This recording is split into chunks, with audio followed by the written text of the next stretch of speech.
তাই সবার চরণ ধরে একটা কথা বলে যাই মা, পৃথিবীতে সবাইকে ভুলে যেও, কিন্তু আমার ভগবানের চরণ যেন কোনোদিন ভুলে যেও না।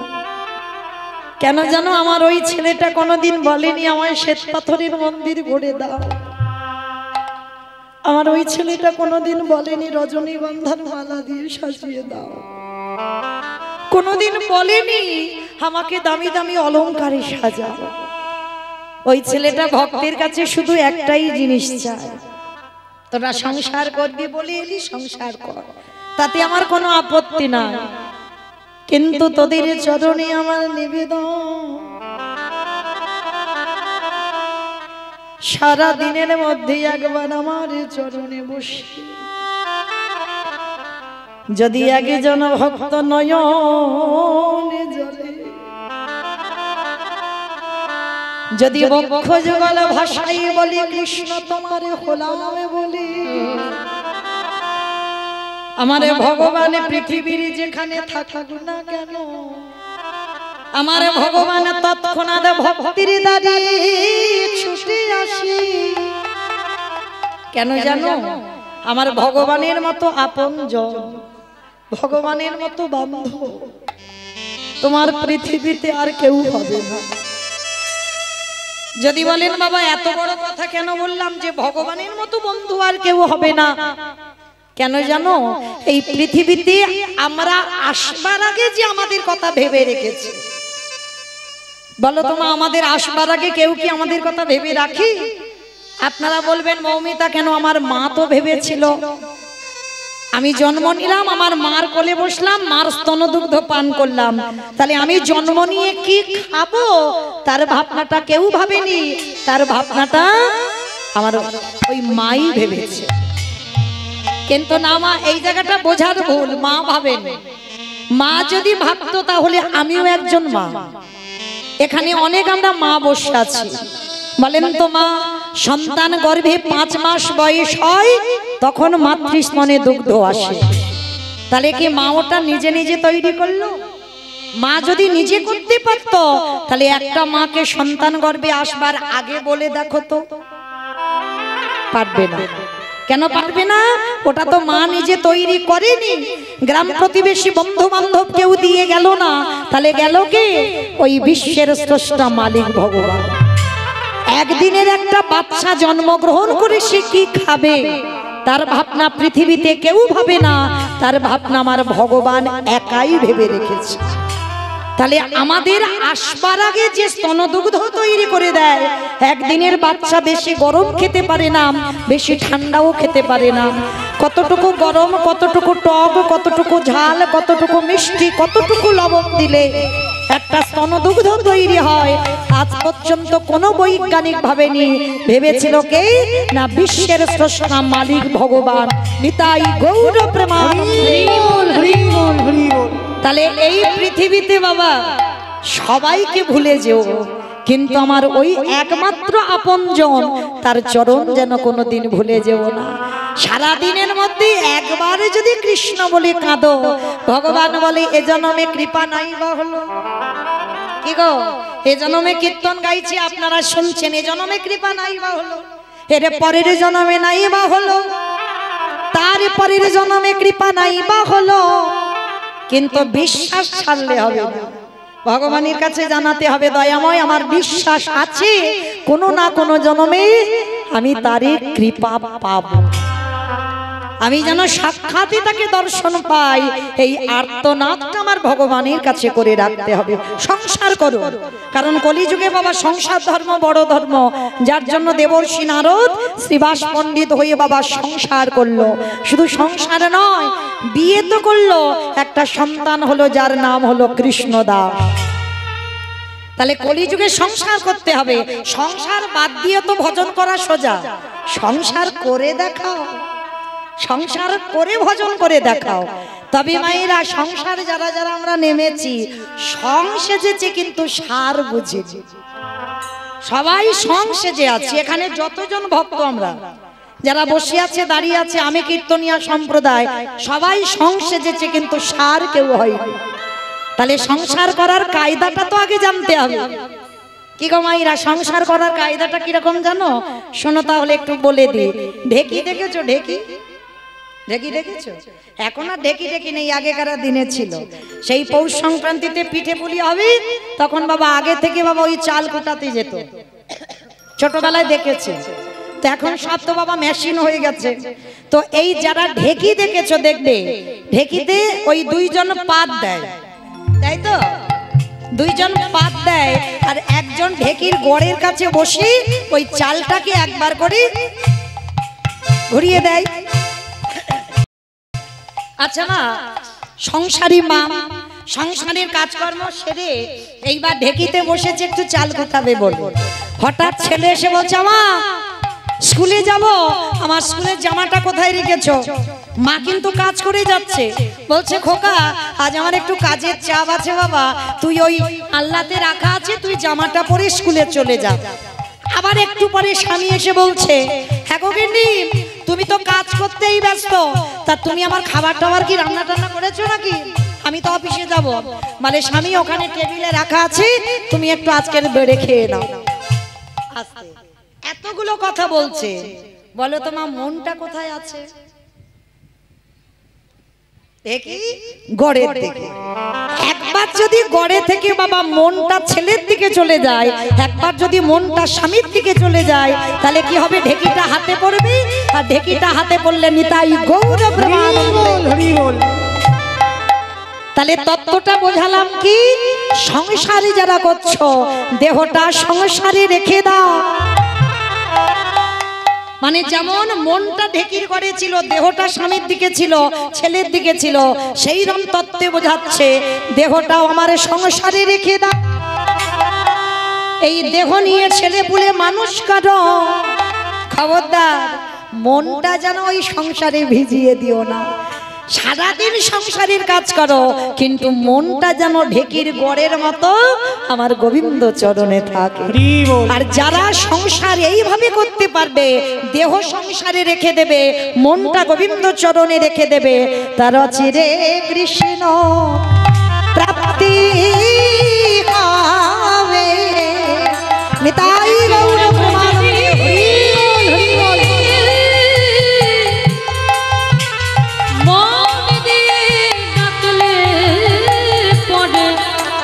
অচিরে কৃষ্ণ প্রাপ্তি হবে।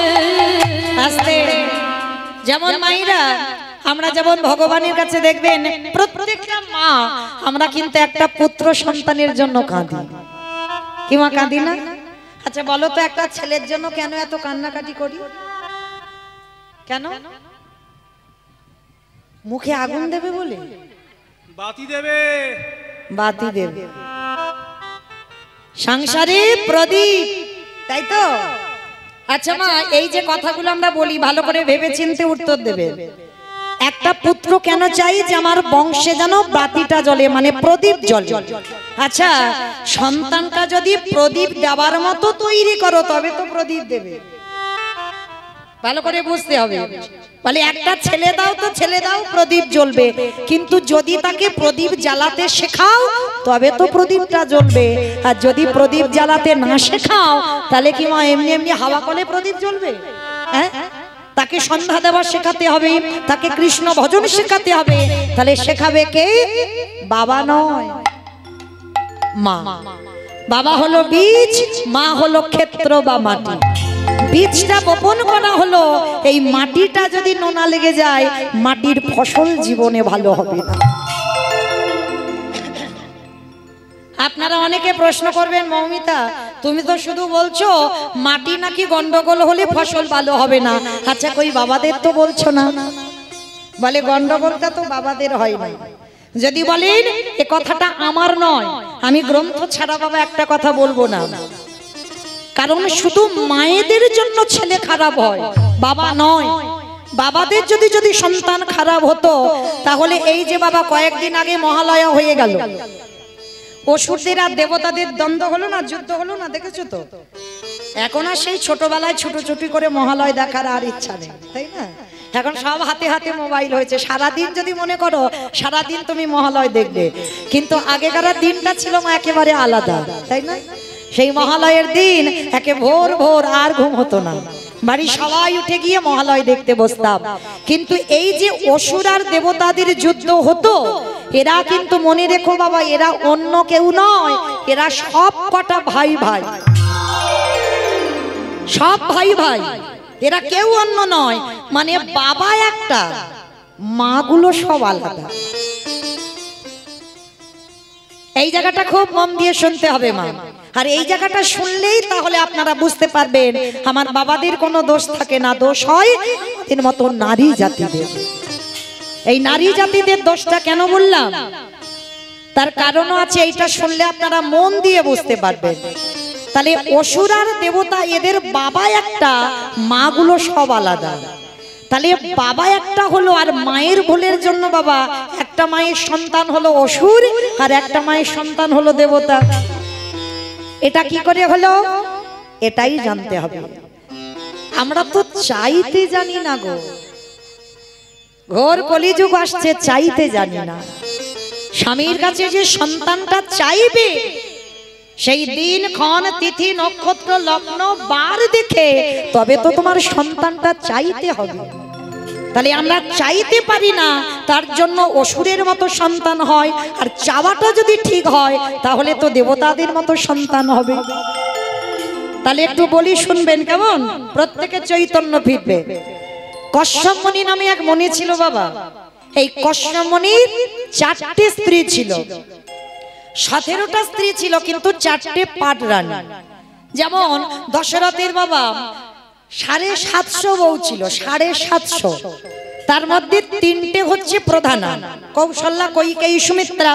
যেমন রাবণ রাজার ছিল 10,000 বউ, একটা দুটো বউ নয়। তবে যেন মনে করো না বাবা ওদের ক্ষমতা আছে বলে ওরা পেরেছে, কলির মানুষের ক্ষমতা নাই। ভগবান বলছে আমার কথাগুলো শোনো, কিন্তু আমাদের মতো আচরণ করতে যেও না, তাহলে ভুগতে হবে। তো আজকে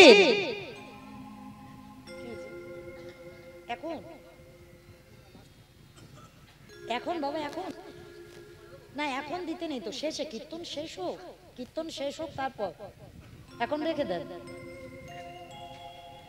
নিতাই গৌর কৃষ্ণ প্রেমানন্দে হরি বল হরি বল। তা এই কশ্যপ মুনির 4টে পাট রানী ছিল, দিতি, অদিতি, কদ্রু, বিনতা, 4টে পাট রানী। তা 4টে রানীকে রেখে বাবা ওই স্বামী চলে গিয়েছিল 12 বছর তপস্যা করতে, 12 বছর মানে এক যুগ। তা তপস্যায় বসেছে, আর 4টে রানী সব ঘরে বসে বসে কাঁদছে। কেন? কোনো কিছুর অভাব নাই, টাকা পয়সা, সোনা দানা, ঘর বাড়ি কিছু অভাব নাই, তাহলে কাঁদছে কেন? একটা নারীর যদি মা সব সুখ থাকে, কিন্তু একটা সুখ যদি না থাকে, মৃত্যুর আগের দিন পর্যন্ত তার কাঁদতে হয়। কি সুখ? ওই মা বলা সন্তান।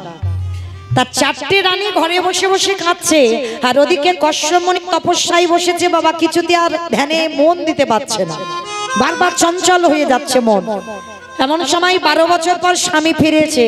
স্বামী ফিরে 4জন রানীকে ডেকে বলছে, বড় রানী, মেজ রানী, সেজ রানী, ছোট রানী, এখানে এসো। কি ব্যাপার? তোমরা 4 জনে বসে বসে কাঁদছো ঘরে, ওদিকে যে আমার তপস্যায় বসতে পারছি না, আমি চঞ্চল হয়ে যাচ্ছি, কি ব্যাপার বলো, তোমাদের কি অসুবিধা হয়েছে? 4টে রানী কেঁদে উঠল, স্বামী আমরা সন্তানের জননী হতে চাই। বেশ, এই আশা তোমাদের 4 জনে, তাহলে যাও তোমরা 4 জনে স্নান করে এসো, গঙ্গা স্নান করে এসো। তবে আমি যোগী পুরুষ, আমি কারোর ঔরসজাত সন্তান দিতে পারবো না, আমার আশীর্বাদে তোমরা 4 জনেই মা হবে। এইবার 4টে রানী স্নান করে এসেছে। প্রথমে বড় রানী এসেছে অদিতি। তা কশ্যপ মুনি ডাক দিয়েছে, বড় রানী বলো তুমি কেমন ছেলে চাও? বড় রানী প্রথমবারেই বলে উঠল, স্বামী সন্তান যদি দিতে হয়, আমার গর্ভে এমন এমন ছেলে দাও যাদের জন্য যেন আমার জগৎ জোড়ার নাম ডাক হয়। তা কশ্যপ মুনি বললেন, তথাস্তু বড় রানী, তাই হবে। তোমার গর্ভে যারা যারা আসবে তারা সবাই হবে স্বর্গে দেবতা। দেবতাদের মায়ের নাম হলো অদিতি, বাবা কিন্তু একটা, লক্ষ্য করবে। এইবার মেজরানীকে ডেকেছে, মেজরানী বলো তুমি কেমন সন্তান চাও। আর লক্ষ্য রাখবেন মা, একটা পুরুষকে যত না হিংসা করে, একটা নারী কিন্তু একটা নারীকেই হিংসা করে না? আমার একজন দেখবে রাস্তা দিয়ে দামি শাড়ি পরে যাচ্ছে, তার থেকে আমার ভালো শাড়ি আছে, তবু স্বামীকে ডেকে বলবে হ্যাঁ গো ওই রকম শাড়ি আমার একটা লাগবে, তাই না? মানে এক নারী আর এক নারীকে হিংসা করে। তো বড় রানী তো আগে নিয়েছে, বড় সে সবার বড়, তো মেজ রানী এসে বলছে আমি আর কি নেব বলো। বড় দিদি তো আগে চাইলো, তুমি বড় দিদিরটা মাথারটা দিয়ে দিলে, আমার ভাগে আর কিছু আছে? আরে বাবা তুমি রেগে যাচ্ছ কেন? তুমি শান্ত হও, শান্ত হয়ে আমার কাছে প্রার্থনা করো তুমি কেমন ছেলে চাও।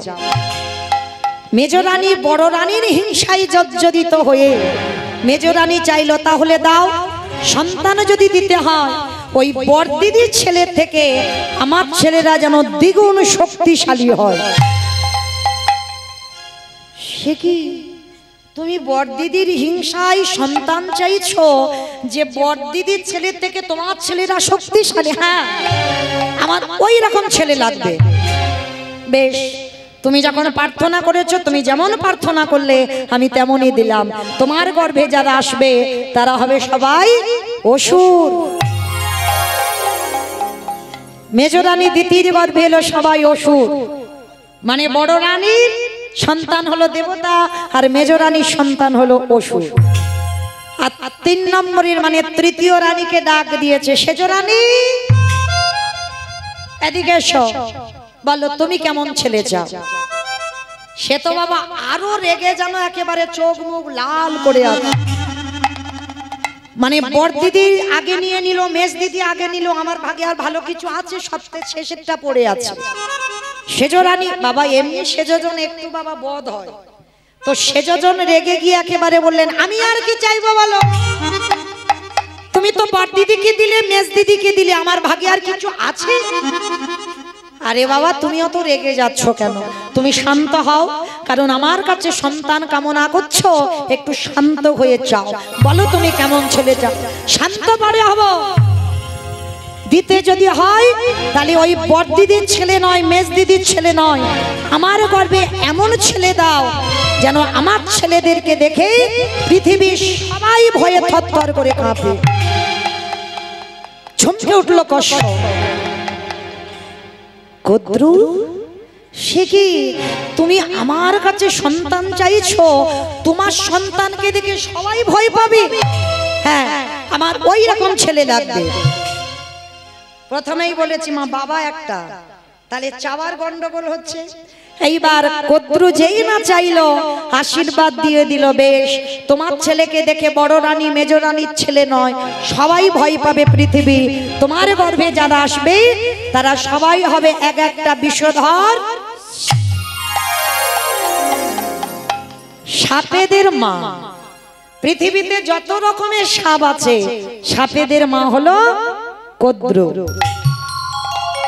তাহলে 3টে রানী হয়ে গেল। মনে রাখবেন মা, সব কিন্তু নারী, সব নারী, কিন্তু তাদের চরিত্র কত তফাৎ। তাহলে 3টে রানী হয়ে গেল। এইবার ছোট রানীটা যেন কি বললাম নাম? বিনতা। বিনতা।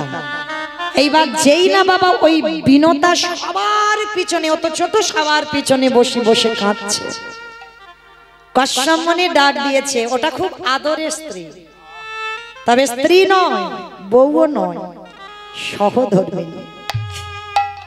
বউ তো সবাই হতে পারবো মা, স্ত্রী সবাই হতে পারবো। এখানে আমরা এতগুলো মেয়ে আছি, এখানে খুঁজলে একটা মিলবে কি তা সন্দেহ।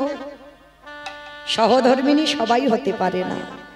তো আজকের এই কদ্রু ওই বিনতার চরিত্রটা একটু শোনে, বুঝতে পারবেন সহধর্মিণী কাদের বলবে। দূরে দাঁড়িয়ে দাঁড়িয়ে কাঁদছে আর কশ্যমনে ডাক দিয়েছে, অবিন বেনো এদিকে এসো। সে কি গো এইরকম বসে বসে কাঁদছো কেন? বলো কি হয়েছে তোমার? ও আমি বুঝতে পেরেছি, আর আমার বোঝাতে হবে না। বড় দিদি নিয়ে নিল, মেজ দিদি নিয়ে নিল, শেষ দিদি নিয়ে নিল, আর তোমার ভাগে কিছু নেই, ওই জন্য কাঁদছো। বলো না আমি তো ওই জন্য কাঁদছি না। তাহলে কাঁদছো কেন? চাও, তুমি কেমন ছেলে চাও আমায় বলো, আমি দেব। ওরকম বললে হবে না স্বামী। সবার প্রথমে চরিত্র দেখে। গলদেশে বসন দিয়ে স্বামীর চরণে প্রণাম করে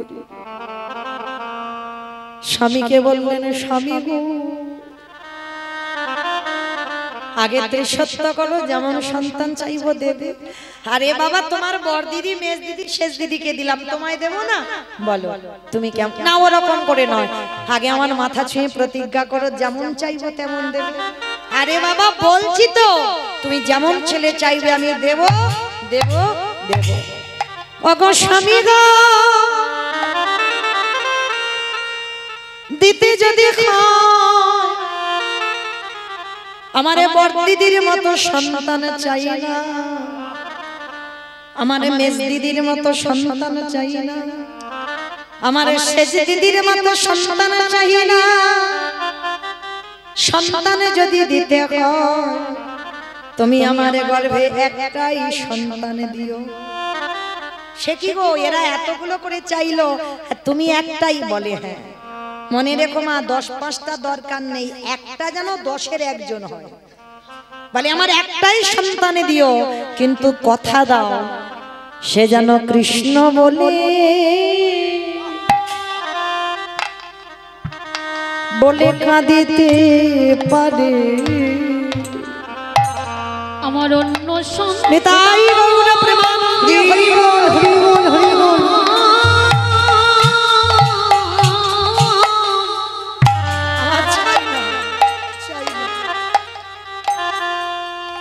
আমার অন্য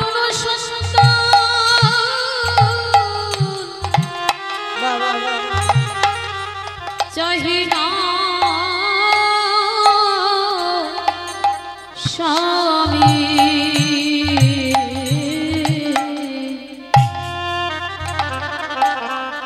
সেজন কৃষ্ণ বলে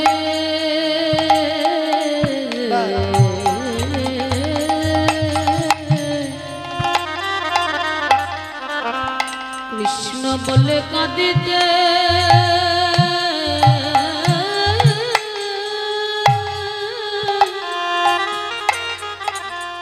কাঁদিতে পারে।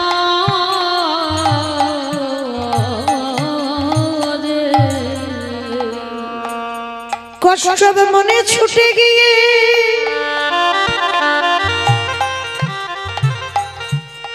বিনোদাকে ধরে বললেন, বিনু গো, তোমার মতো ঘরণী যেন আমি জনমে জনমে পাই, তোমার মতো ঘরণী যেন আমার যুগে যুগে আসে। আজ বিনোদাকে হৃদয়ে নিয়ে মাথায় হাত দিয়ে আশীর্বাদ দিল, কেন তোমার গর্ভে আমি বেশি না, তোমার গর্ভে আমি দুটো সন্তান দিলাম। এক হবে অরুণ পাখি, যেটা হবে সূর্যদেবের বাহন, আর একটা হবে গরুর পাখি। ওগো বিনোদা গো, ওই গরুর পাখি কি করবে জানো? শুধু নারায়ণ বলে কাঁদেবে না, তোমার ওই সন্তান ভগবানকে কাঁধে কাঁধে নিয়ে বেড়াবে। নিতাই গৌর হরি বল হরি বল হরি বল।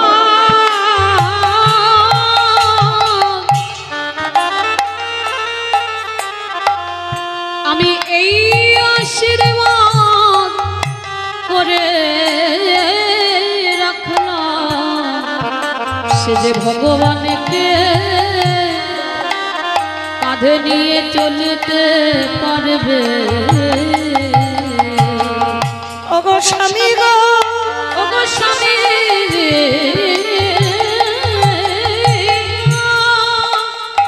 আমার অন্তিমের সময় যেদিন আসবে, ওই কৃষ্ণ বলা পাখি কেন চাইলাম জানো?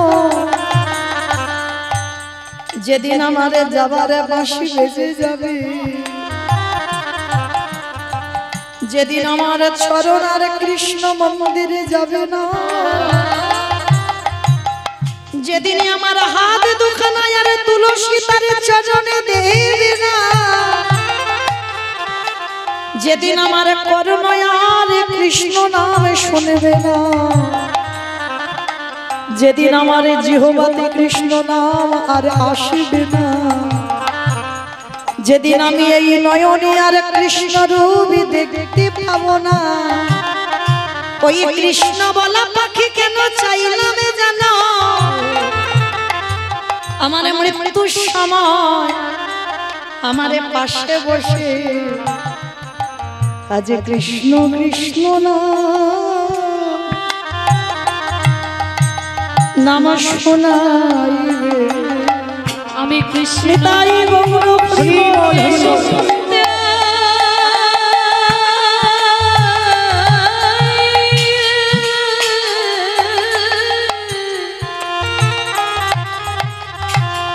ওই নাম শুনতে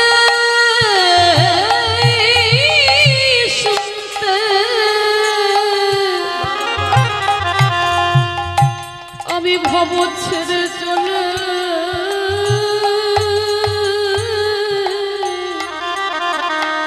যাব,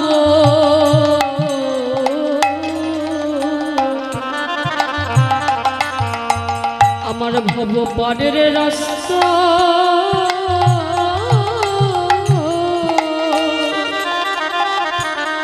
রাস্তা পরিষ্কার হবে। তাহলে মায়েরা এই জায়গাটা ভাবেন, সবাই তো নারী, সবার চরিত্র কি এক হলো? তাহলে সব নারী দেখলে হবে না, অনেকে বউ হবে, অনেকে স্ত্রী হবে, অনেকে সহধর্মিনী হবে। কশ্যপ মুনি কেঁদে বলেছিল, তোমার মতো ঘরণী আমি যেন জনমে জনমে পাই। সহধর্মিনী তো তাকেই বলে যে একটা কৃষ্ণ বলা পাখি সন্তানের মা হতে পারবে। যে নারী স্বামী অসৎ পথে গেলে স্বামীকে সৎ পথে আনবে, সে কোনোদিন একাদশী করে না, হরি বাসরে বসে না। তুমি যদি বাবা সেই ঘরের ঘরণী হও, এই দামোদর ব্রতের মাস চলছে, নিয়ম সেবার মাস চলছে, প্রতিদিন আমাদের মনুষ্য জীবনে কর্তব্য একটা করে ঘিয়ের প্রদীপ ভগবানের চরণে দেওয়া। শুধু আমরা নারী বলি না, ঘরের স্বামী ছেলে প্রত্যেকের, শ্বশুর শাশুড়ি বাবা মা যাদের যাদের আছে প্রত্যেকের কর্তব্য সন্ধ্যাবেলায় একটা করে ঘিয়ের প্রদীপ দিতে হয়। ওই কতজন দিচ্ছেন একবার হাতটা তোলেন তো দেখি, কতজন দীপ দিচ্ছেন এ মাসে? বাহ, অনেক হাত মোটামুটি উঠেছে, কিন্তু আর উঠলো না কেন গো মা? হ্যাঁ গো, ডাক তো এসে যাব যাব ভাব, এই যে অসময়ে যা বৃষ্টি, কোন দিন বলতে কোন দিন বাবা এমন বন্যা হবে সব ভেসে চলে যাব। হ্যাঁ, তাহলে এসেছিলাম কৃষ্ণ ভজবো বলে, কৃষ্ণ ভজিবার তোরে সংসারে আয়ন, মিছে মায়ায় বদ্ধ হয়ে বৃক্ষ সম হইন। কেন মিথ্যাবাদী হয়ে যাচ্ছ ভগবানের কাছে? আমরা তো প্রত্যেকে বলেছিলাম বাবা কৃষ্ণ দাস হব, সে উল্টে গিয়ে বাবা এখন মায়ার দাস হয়েছি, কৃষ্ণ দাস ভুলে গেলাম। চেষ্টা করো মা, যারা যারা দীপ দিচ্ছ না তাদের চরণ ধরে এই অধম কীর্তনিয়া বলে যায়, চেষ্টা করো একটু এই দামোদর মাস, অন্তত এই মাসটা বাড়ির প্রত্যেকে, ছেলে মেয়ে নাতিপুতি ঝিজামাই যারা যারা আছে প্রত্যেকের একটা করে প্রদীপ। এই তো গ্রামাঞ্চলের মা কাদামাটির অভাব নাই, বাজার থেকে কেন কিনতে যাবেন, মাটি দিয়ে প্রদীপ তৈরি করবেন, আর সেই প্রদীপ প্রত্যেকদিন একটু ঘি দিয়ে সলতে তৈরি করে আমার ভগবানের চরণে দেবেন। ভগবানের চরণে দেখাবেন 4 বার, নাভিতে দেখাবেন 2 বার, বদনে দেখাবেন 3 বার, সর্বাঙ্গে দেখাবেন 7 বার। কত হলো? কত হলো? 17 বলে নাকি 17, মানে খিচুড়ি শুলে যাই 16, মানে ভগবান 16 কলাই পরিপূর্ণ। তাই আমার বলতে যা কিছু আছে, হে দয়াময়, আমি এই ঘিয়ের প্রদীপ জ্বালিয়ে তুমি যেমন 16 কলায় পরিপূর্ণ ব্রহ্ম ব্রহ্ম সনাতন, আমি তেমন মনুষ্য কুলে এসে আমার বলতে যা কিছু আছে আমি সবে তোমার চরণে দিলাম। এই জন্য 16 বার পাকটা দিতে হয়। তো আজকের চেষ্টা করবেন মা, বেশি দিন তো হয়নি, এখনো 10 দিন যায়নি, সবে 8 দিন নাকি 9 দিন, যাই হোক 9 দিন, তাহলে এখনো বাকি আছে বাবা, এখনো অনেকটা দিন বাকি আছে। যারা দেন না কালকে থেকে না আজকে থেকে শুরু করবেন, এইটুকু আপনাদের চরণ ধরে নিবেদন, দেখবেন খুব ভালো লাগবে, বড় শান্তি পাবেন। সংসারে শান্তি তো এক জায়গায়, কৃষ্ণ চরণ তলে। সংসারে সারা দিনে যদি জ্বালা যন্ত্রণায় থাকো, সন্ধ্যাবেলায় আমার গোবিন্দ চরণে যদি বাতি জ্বালাতে পারো, তোমার জীবন জনম ধন্য হবে। তাই গৌর হরিবে সন্ধ্যাবেলায় বাতি দিলে জীবন জনম ধন্য হবে। আস্তে, তাহলে মা কি বোঝা গেল? তাহলে পরবর্তী দিনে কোনোদিন আর যেন বলো না যে শুধু মৌমিতা মায়েদের বলছে বাবাদের বলছে না কেন। তাহলে এইটুকু শুনে আপনারা বুঝতে পারলেন, মাটি যদি গন্ডগোল হয় মাটির ফসল জীবনে ভালো হবে না। তাহলে ভগবানকে ঠিক ঠিক ডাকার মতো ডাকতে হবে। চলেন আজকের আমরা একটু নবদ্বীপের মাটিতে গিয়ে দেখব, কারণ একটু হলেও আমাদের নদিয়ায় যেতে হবে। কেন জানো? কারণ এটা তো আমাদের কলিযুগ, সত্য নয়, ত্রেতা নয়, দাপর নয়, এটা কলিযুগ। সত্যতে নারায়ণ, ত্রেতাতে রামচন্দ্র, দাপরে কৃষ্ণ, আর কলিতে হলেন শ্রীকৃষ্ণ চৈতন্য মহাপ্রভু। তাহলে চলেন নবদ্বীপে গিয়ে একবার ভাবটা দর্শন করি। আজ নদীগা উদয়গিরি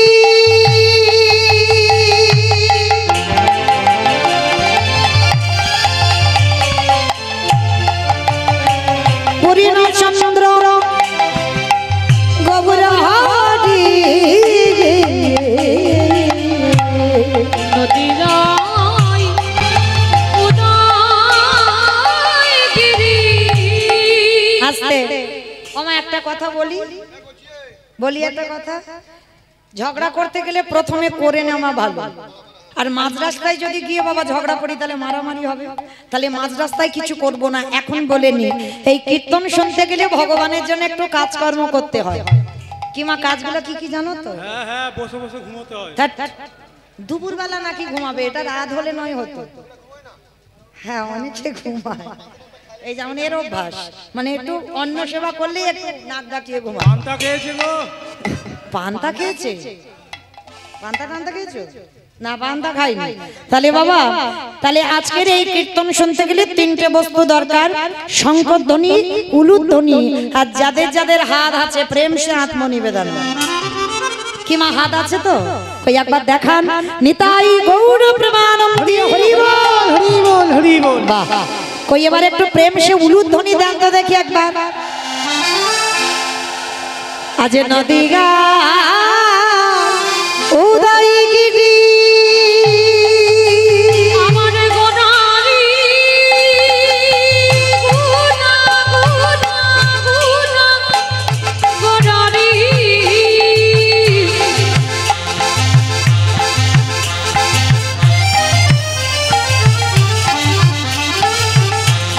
গোনা গোনা গোনা গুনারি গুনা গোনারি।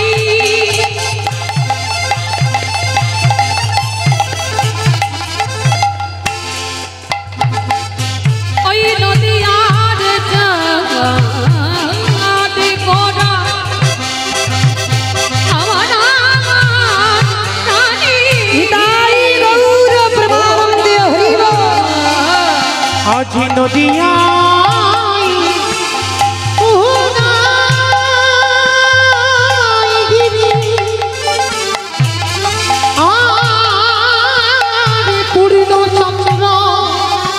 আমার গৌরী হরি আজ কৃপা করি হইল উদয় উলুধ্বনি কৃপা করি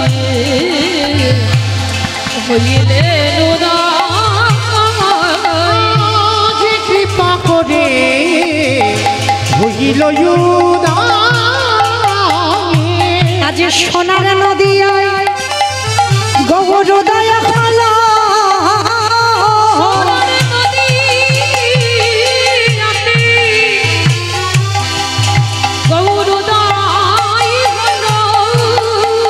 ওই না নদিয়ার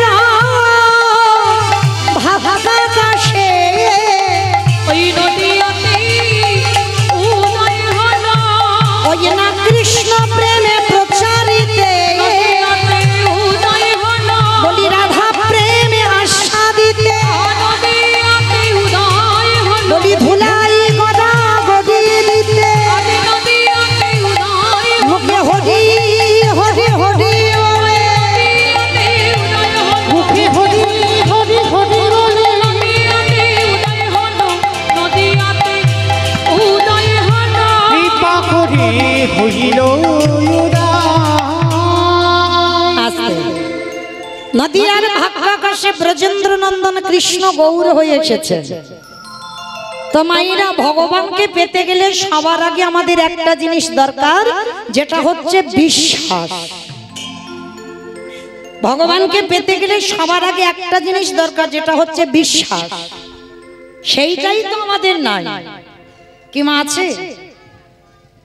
কেউ বলতে পারবে আমার আছে? কেউ বলতে পারবো না। কেন জানো? বিশ্বাসটা কেন নেই? কেউ যদি বলে বাবা আমার আছে, আমি বলবো না নাই। যদি থাকতো দেখবেন মা, কোনো ছেলে মেয়েদের একটু অসুখ বিসুখ হবে, প্রথমে প্রাথমিক ডাক্তার, সে যদি ভালো না করলো কলকাতা পিজি 6 মাস চিকিৎসা হচ্ছে, ভালো হচ্ছে না। এবার ভেলোর চেন্নাই, সেখানেও ভালো হলো না, রুগী এবার ফিরে এসেছে।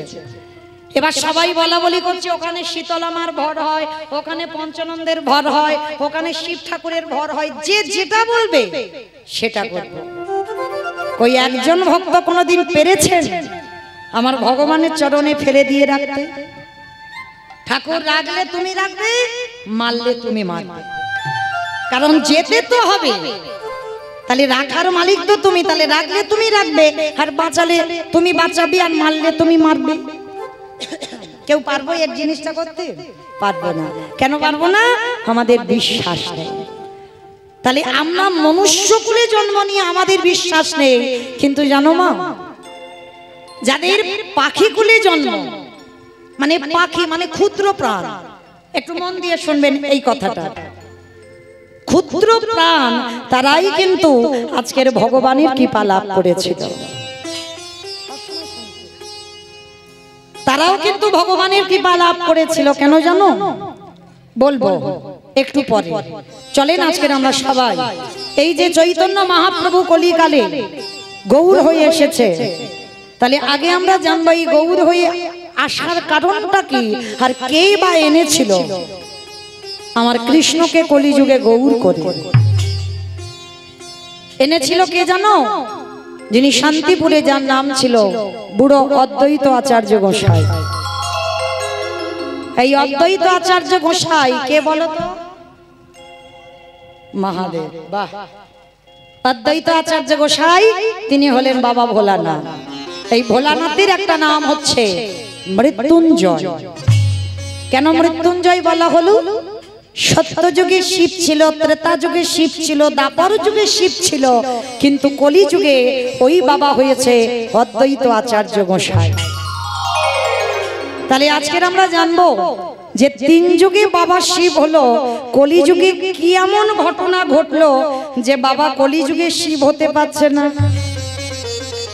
কারণটা কি? আর এই কারণের কথা জানতে গেলে আমাদের সবাইকে যেতে হবে মা মহাভারতে যুধিষ্ঠির রাজস্বয় যজ্ঞে। এই মহাভারতে যুধিষ্ঠির মহারাজ করেছিল রাজস্বয় যজ্ঞ। এই রাজস্বয় যজ্ঞে ভগবান কৃষ্ণ সবাইকে দায়িত্ব দিয়েছিল। আর যুধিষ্ঠির দাদা কৃষ্ণকে বলেছিল, কৃষ্ণ কৃষ্ণ তুমি তো সব দায়িত্ব দিচ্ছ, তুমি নিজে কোনো দায়িত্ব নেবে না? ভগবান আমার হেসে বলেছিল, জানো দাদা, আমি তো আমার জন্য 2টো দায়িত্ব ফেলে রেখেছি। সে কি? সবাইকে তুমি একটা করে কাজ, আর তুমি তোমার বেলা 2টো কাজ। কি কাজ নিয়েছ কৃষ্ণ? বলে, জানো দাদা, আমার প্রথম কর্ম হবে এই রাজস্বয় যজ্ঞে যত যত সাধুগুরু ব্রাহ্মণ বৈষ্ণব আসবে, আমি কৃষ্ণ দয়াময় হয়ে সবার প্রথমে নিজের হাতে তাদের চরণ যুগল ধৌত করাবো। চমকে উঠল যুধিষ্ঠির মহারাজ। কৃষ্ণ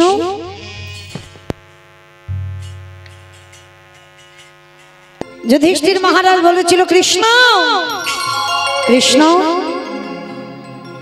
যত যত ভক্ত আসবে তুমি সবার পা ধোবাবে বলে। হ্যাঁ, ওই দুটো কাজ আমি আগে করব, ভক্তদের সবার আগে চরণ যুগল ধৌত করাবো।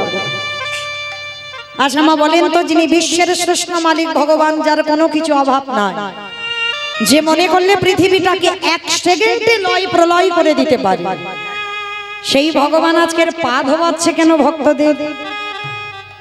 মনে রাখতে হবে, নিজে আচরি ধর্ম জীবের শিখাই, নিজে না করলে ধর্ম জীবকে শেখানো না যায়।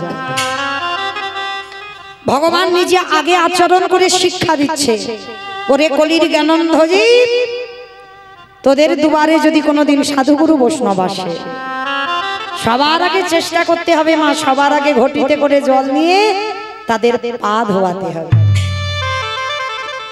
এগুলো আগেকার দিনের নিয়ম বাবা মানতো, আমার ঠাকুমাদের দেখতাম। আর এই আমাদের মতো মেয়েরা যত টিভি সিরিয়াল দেখে আর তাদের মতো আচরণ হয়ে যায়, ভুলে গেছে সেই সব সংস্কৃতির কথা। কিন্তু তবু চরণ ধরি বলে যায়, যদি দুয়ারে কোনোদিন বৈষ্ণব আসে, দুয়ারে কোনোদিন গুরুজন আসে, দুয়ারে বছর অন্তরে যদি গুরুদেব আসে, সবার আগে পা ধোবার ব্যবস্থাটা করবেন। যদি বছর অন্তর সাধুগুরু বৈষ্ণব গুরুদেব যদি নাও পান, যে যার ঘরের বাবা মা তো আছে, শ্বশুর শাশুড়ি তো আছে। কথাটা হাসির বললাম না মা, কলির মানুষ তো ওই যেন হাসিটা পেল। শাস্ত্র জ্ঞানও নাই, শাস্ত্র অধ্যয়নও করি না, এটা আমি বলে যাচ্ছি না, ভগবান কৃষ্ণ সুদামাকে বলে রেখেছে, সুদামা পৃথিবীতে সব থেকে বড় গুরু হলো যে যার ঘরের বাবা মা, তারপরে গুরু হলো শিক্ষা গুরু, দীক্ষা গুরু, তারপরে গুরু হলাম আমি ভগবান। এই পৃথিবীতে বাবা বছর অন্তরে যদি কাউকে না পান, যেতে হবে না নবদ্বীপ, যেতে হবে না বৃন্দাবন, যেতে হবে না হরিদ্বার, দক্ষিণ ভারত, পশ্চিম ভারত, কোথাও যেতে হবে না। যদি বছর অন্তর একবার পিতামাতা বা শ্বশুর শাশুড়ির চরণ ধোয়াতে পারে, মনে করে রেখো ওই দুটো চরণ খুব মূল্যবান চরণ গো, যারা হারিয়ে ফেলেছ আর মৃত্যুর আগের দিন পর্যন্ত কাঁদলে পাবে না। আর যাদের আছে একটু চেষ্টা করে, একটু আঁকলে যত্ন করে ধরে রাখতে। এটা এই কীর্তনিয়া মৌমিতা বলে গেল না, ভগবান কৃষ্ণ জগৎকে শিক্ষা দিল, সবার বড় গুরু হলো যে যার ঘরের বাবা মা। তাহলে আজকের ভগবান কৃষ্ণ শুধু পা ধোয়াচ্ছে নয় জগৎ শিক্ষার জন্য, ভক্তরা যারা প্রসাদ পেয়েছে, কৃষ্ণ আমার নিজের হাতে ওই এঁঠো পাতাগুলো তুলে নর্দমায় ফেলছে। আর নর্দমায় যেখানে ওই এঁঠো পাতা ফেলছে, ওই পাতাতে এঁঠোগুলো লেগে আছে না, কৃষ্ণ একটু করে এঁঠো নিয়ে আজকে সারা অঙ্গে মাখছে। ও যে ভক্তে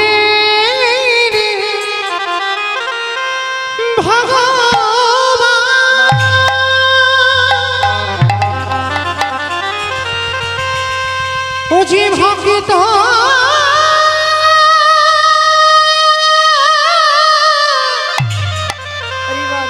ভক্ত ছাড়া কিছু জানে না,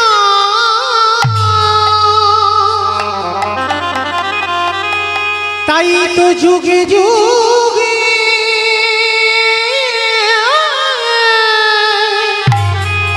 ভক্তের কাছে ছুটে আসে। যুধিষ্ঠির মহারাজ বলছে, কৃষ্ণ ভক্তদের পা ধোয়াচ্ছিস মেনে নেওয়া যায়, ভক্তদের এঁঠো পাতা পরিষ্কার করছিস মেনে নেওয়া যায়, কিন্তু কৃষ্ণ ওই এঁঠোগুলো নিয়ে তুই গায়ে মাখছিস কেন? ভগবান হেসে বলেছিল, বলে জানো দাদা, এ তো আমার কর্মফল। সে কি, তুই তো সবার বিচার করিস, সবাই পাপ করলে তুই বিধান দিস, তা ভগবান বলছে সবার পাপের বিচার আমি করি, কিন্তু দাদা গো এই জগতে সবাই হলো পাপী, আরে আমি কৃষ্ণ দয়াময় হলাম মহা মহা পাপী। ও মা, কৃষ্ণ তুই নিজেকে বলছিস মহাপাপী? বলে হ্যাঁ, আমার মতো পাপী আর জগতে নাই। সে কি রে কৃষ্ণ, তা তুই কি এমন পাপ করেছিস যার জন্য নিজেকে মহাপাপী বলছিস? বলে জানো দাদা, আমি নিজের হাতে একটা মুনিপুত্রকে হত্যা করেছি। নিজের হাতে মুনিপুত্র? কিন্তু কৃষ্ণ তুই নিজের হাতে শুধু মুনিপুত্র নয় তো অনেককে মেরেছিস। তাহলে আজকের কেন বলছিস যে একটা মুনিপুত্রকে মেরে তোর পাপ হয়েছে? সে কে? বলে সে কে জানো? বিশ্বসভার মুনির ছেলে, যার নাম ছিল রাবণ রাজা। আর যেই না কথাটা বলেছে একেবারে যুধিষ্ঠির চমকে উঠেছে। কৃষ্ণ রাবণকে মেরে তোর পাপ হয়েছে? বলে হ্যাঁ। বলে তুই হাসালি কৃষ্ণ, রাবণের মতো দুরাচার, রাবণের মতো পাপিষ্ঠকে মারলে জীবনে পাপ হয়? বলে দাদা, এই জায়গায় তো ভক্ত ভুল করে। সবাই বলে রাবণ খারাপ। কি গো মা, রাবণ খারাপ লোক তো? রাবণ ভালো লোক না খারাপ লোক? ভালো লোক। হাই ভগবান, রাবণ নাকি ভালো লোক? হ্যাঁ গো, যে ভগবানের বউ চুরি করে সে ভালো লোক হয়? হ্যাঁ, বাহ, হরি বল। তার মানে কীর্তন বোঝে, তত্ত্ব বোঝে।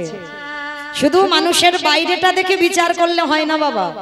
কোন কোন মানুষের দেখবেন বাইরেটা খুব কঠিন হয়, মানে কথাবার্তা এমন রূঢ় ভাষায় বলবে না, তার মানে তোমার গা জ্বলে যাবে। অনেক অনেক মানুষ আছে কিন্তু বাবা তার হৃদয়টা বড় নরম হয়। রাবণ ছিল ঠিক তেমনই একজন ব্যক্তি, বাইরেটা কঠিন কিন্তু ভিতরটা খুব নরম ছিল। তাহলে আপনারা প্রশ্ন করবেন ভগবানের বউ চুরি করলো কেন? যার অতগুলো বউ ছিল, তাহলে ভগবানের বউয়ের দিকে নজর গেল কেন? বলে এমনি এমনি তো নয়, কোনদিন কুমন্তব্য ছিল না রাবণের হৃদয়ে। কুমন্তব্য যদি থাকতো তাহলে যে রাবণের অত বউ ছিল, তাহলে রাবণের কি একটা ঘর ফাঁকা পড়েছিল না? সীতামাকে এনে রেখেছিল কোথায়? হ্যাঁ, তাহলে প্রশ্নেই তো উত্তর বেরোলো। দেখেন, অশোক, যেখানে শোকের ছায়া লাগে না সেইখানে সীতামাকে বন্দী করল। শুধু বন্দী করলো না, চেরির দ্বারা মারছে সীতামাকে। হ্যাঁ গো, ভক্ত যদি হয় ভগবানের বউ এনে ওই রকম মারে, তাহলে মারছে কেন? এমনি এমনি নয়। ও মাইরা, সিনেমা টিনেমা দেখো তো? আচ্ছা সিনেমা বাদ দাও, সিরিয়াল তো দেখো, ওটা লাগবে। দেখো, আমি কিন্তু বারণ করছি না, দেখো ওগুলো দরকার, সব দরকার। প্রদীপও দিতে হবে, সিরিয়ালও দেখতে হবে, সবটা দরকার। তো আজকে মাইরা যারা সিরিয়াল ভালোবাসো, বলো তো শুধু কি নায়ক নায়িকা সিরিয়ালে থাকলে ভালো লাগবে? একটা ভিলেন লাগবে, মানে খলনায়ক। এই খলনায়ক হলে দেখবে মারামারি হবে, কাটাকাটি হবে, একটু খুনোখুনি পেটাপেটি হবে, তবে তো সিরিয়ালটা জমজমাট হবে। আচ্ছা, যখন বারে বারে ওই খলনায়কটা নায়ককে জব্দ করতে পারছে না, মানে যতবার মারার চক্রান্ত করে ততবার নায়ক বেঁচে যায়, শেষে বাবা বিরক্ত হয়ে বলো তো খলনায়কটা নায়ককে মারবার জন্য কি চক্রান্ত করে? বউকে নায়িকাকে চুরি করে, বেশ নায়িকাকে চুরি করে। আর নায়িকাকে যদি একবার চুরি করা যায় তাহলে কি মা আর নায়কের কাছে যেতে লাগবে? 10 তলা বিল্ডিং থেকে নায়ক ঝাঁপিয়ে নায়িকার কাছে যাবে তো? তাহলে তত্ত্বের দিকে একটু তাকিয়ে দেখেন, লক্ষ্য করেন, অনুভব করেন। ওই রামচন্দ্র যদি নায়ক হয়, আমার সীতামা যদি নায়িকা হয়, আর রাবণ যদি ভিলেন হয়, কিছুতে তো নায়ককে মারা যাচ্ছে না। এবার কি করেছে? নায়িকাকে চুরি করেছে। আর শুধু চুরি নয়, ওই চেরির দ্বারা ওই অশোক কাননে নায়িকাকে মারছে। মানে যত নায়িকাকে জ্বালাবে, যন্ত্রণা দেবে, আর নায়িকা যত হারামা হারামা বলে না দেবে, একেবারে যদি আমার নায়কের কানে নায়িকার ডাক শুনতে পায়, আরে কে নায়ক থাকতে পারবে? 7 সমুদ্র 13 নদী পার করে সোনার লঙ্কায় আসবে। আজি রাবণে বলল, মন্দোদরী, সবাই তো ভগবানের কাছে যায়, কিন্তু আমি ভগবানের কাছে যাব না। ওকে আসতে হবে আমার কাছে। এমন কায়দা করে রাখবো ও আসবে আমার কাছে। মন্দোদরী যেদিন আমার প্রভু লঙ্কায় আসবে সেদিন যদি খালি বিলি নদী নালা পুকুর ঘাটের সব জল শুকাইয়ে যায়, বলো বলো কি দিয়ে চলো তুমি ধোবাইলে। নিতাই গৌর প্রেমানন্দে হরি বল।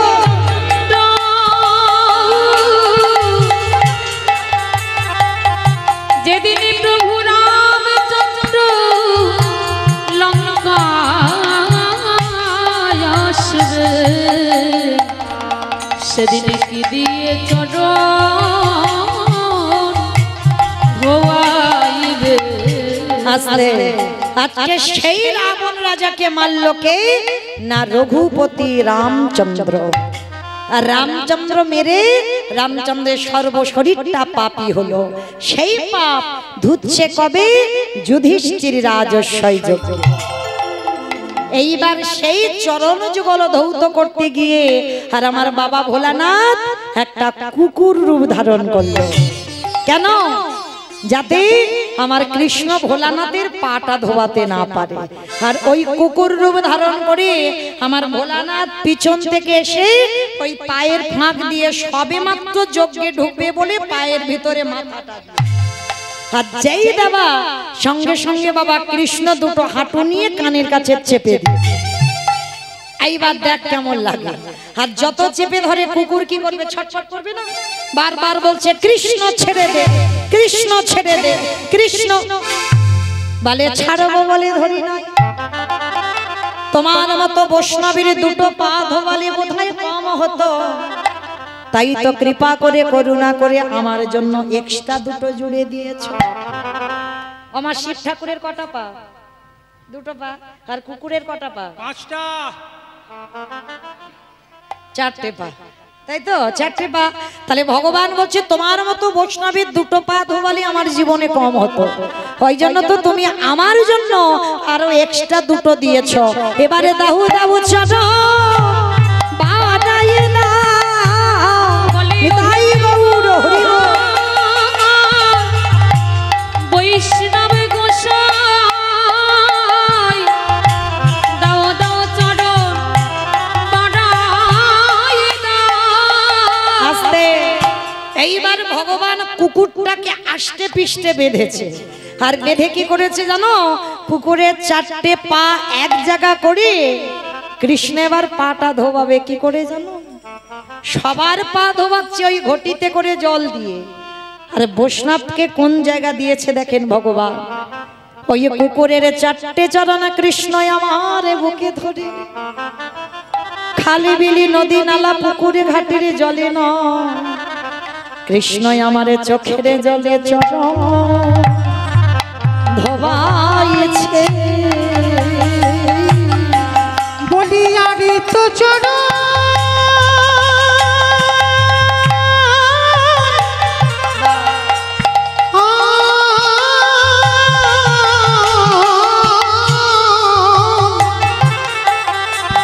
বলিয়ারে তো চরণ ছাড়িব না গো। আজ চোখের জলে চরণ চরণ ধোয়াইছে। সেদিন আমার ভোলানাথ প্রতিজ্ঞা করেছিল রাজস্বই যজ্ঞে, কৃষ্ণ আগত কলিকালে আমি আর শিব হব না, আমি হব অদ্বৈত আচার্য গোসাই। এই মা বোঝা গেল? ওই জন্য কলিযুগে আর শিব হয়নি, অদ্বৈত আচার্য হলো। কেন? রাজস্বই যজ্ঞে আমার কৃষ্ণের চোখের জল বাবার চরণে পড়েছিল। আর সেদিন বাবা প্রতিজ্ঞা করেছিল কলিযুগে আমি শিব নয়, আমি হব অদ্বৈত আচার্য। আরে তুই কৃষ্ণ নয়, তুই হবি আমার নদী আর নিমাই চা।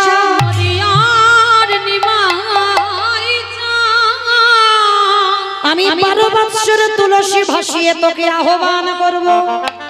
আর শোন, আর যেদিন আহ্বান করব আমার ডাকে তুই নদীয়ায় নামবি। আর যেদিন নদিয়ায় আসবি, আজ যেমন রাজস্বই যজ্ঞে তোর চোখের জল আমার পায়ে পড়ল, যেদিন তুই নদিয়ায় গৌর হবি আমার চোখের জল এইভাবে তোর চরণ যুগল ধৌত করা। আজকে যার জন্য মা পৃথিবীতে কারোর ডাকে নয়, এই অদ্বৈত আচার্যের ডাকে এলেন। আর এসে কি করছে? কেহ বলে পুরাবে রাবণ বধিলা, বলে পুরাবেতি ওমা উলু কই মাঠে মাঠে কেহ বলে পুরাবে রাবণ বধিলা, কেহ বলে পুরাবেতি আমার গোনারি গুনা গুনা গুনা গুনারি।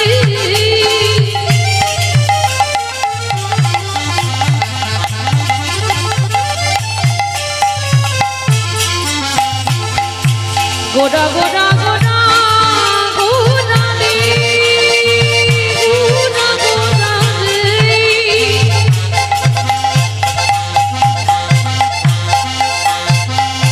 ওই নদীরা আর চাঁদ গোরা আমার জানে গোরা। কেহ বলে পুরাবেতে রাবণ বধিলা, ও গোলকের বৈভবে লীলা প্রকাশ করিলা, ওই গোলকের বৈভব লীলা প্রকাশ করিলা। ওই গোলকের বৈভব লীলা প্রকাশ করিলা।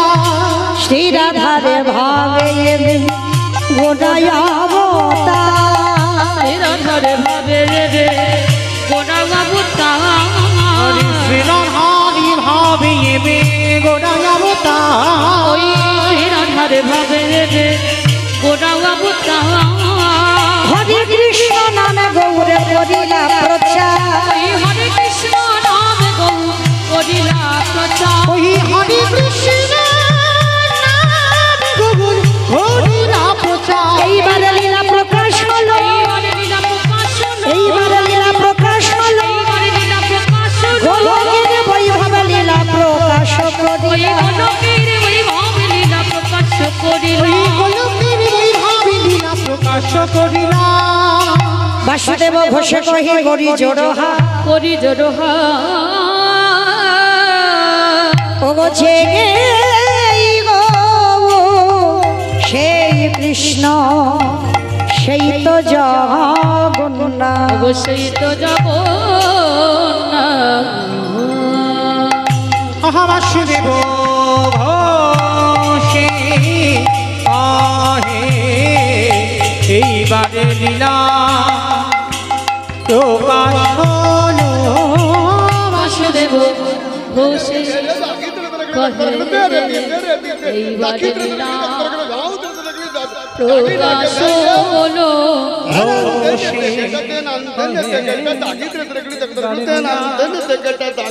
প্রকাশ হলো।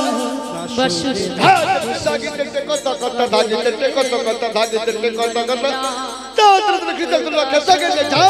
বাসুদেব ঘোষে কহে এইবার লীলা প্রকাশ হলো। বাসুদেব ঘোষে কহে এইবার লীলা নিতাই গৌর প্রেমানন্দে হরি বল হরি বল হরি বল। প্রকাশ হলো। বাসুদেব ঘোষে কহে এইবার লীলা প্রকাশ হলো রে। ও গো বাসুদেব ঘোষে কহে।